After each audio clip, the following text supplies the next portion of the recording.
the live music in just a few minutes. First, we want to talk with the folks at Big Lick Brewing Company, owner and brewer Brian Summerson.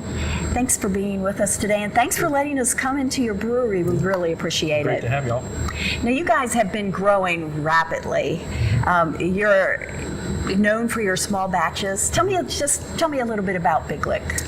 Big Lick started as I was a home brewer, and I had a wife who was tired of me spending money and wanted me to make money. So, long story short, I had a cousin who owned a building a few blocks down, and went to them, and they were pleased with the idea, and they had the space, so it happened a lot faster than it would have. So we opened up down there with a 2-barrel brew house, which is about 70 gallons.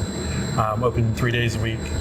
The goal all along was we had a 3-year lease, and in 3 years, if everything went well, we would move up. And so this last year was our 3 years, and we were approached by Bill Chapman, who's the developer of this area, and he made us an offer we couldn't refuse, and so we moved to this very beautiful large space. We now do 15-barrel batches of beer, which is about 525 gallons at a time. Still do our small batches on a regular basis. Really growing. We just purchased a canning line yesterday, so we will begin canning. Wow. Shortly. So canning for people here to buy here and take out, or are you Yes, gonna? and also in stores.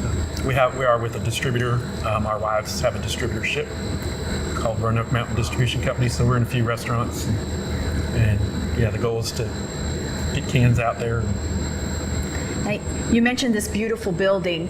Tell us about some of the details about this brewery, because it's very organic. It fits into the area. You've got details from neighboring buildings. We do. This is a turn-of-the-century building. It was an old trolley barn, I guess they called it, where they brought the trolleys in and worked on them. And it's 2 levels, so we're up on the higher level and the lower level.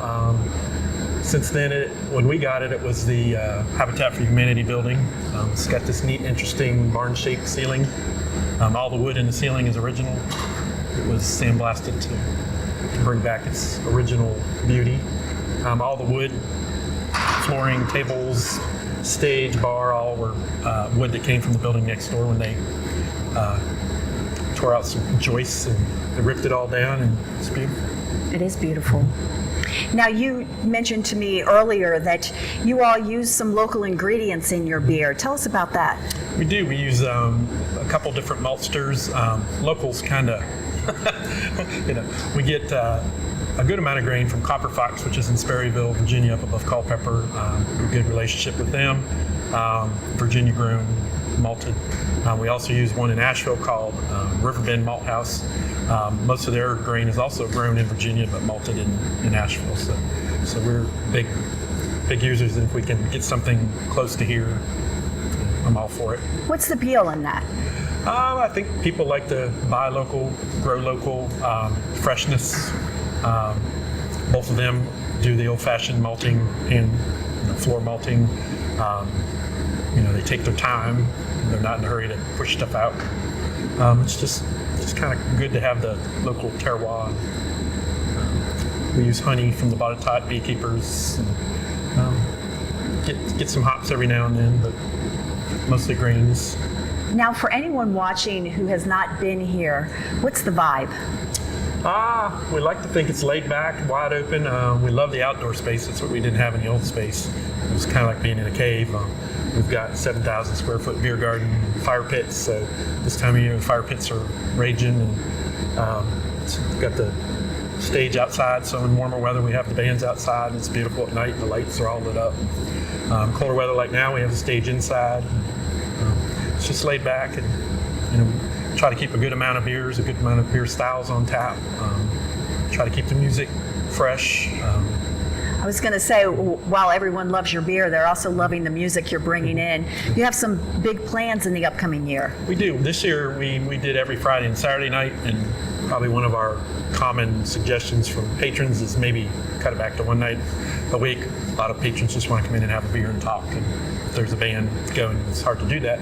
So the plan is to cut back to one night a week, but have larger regional touring bands come in. We have a few scheduled already. Travers Brothership, who was the runner-up at Floyd Fest. Vintage Pistol was at Floyd Fest. We're going to try to get the Broadcast, which is my favorite band from Floyd Fest. And so we're just going to try and rustle these people up and have like a big show instead of. We'll still keep some of the local folks coming in, but Well, that sounds great. make it more of an event. Well, thank you for having us at Big Lick Brewing Company. We really appreciate it. Thank you for coming. Right now, we're going to get back to the live music from Mataguanas.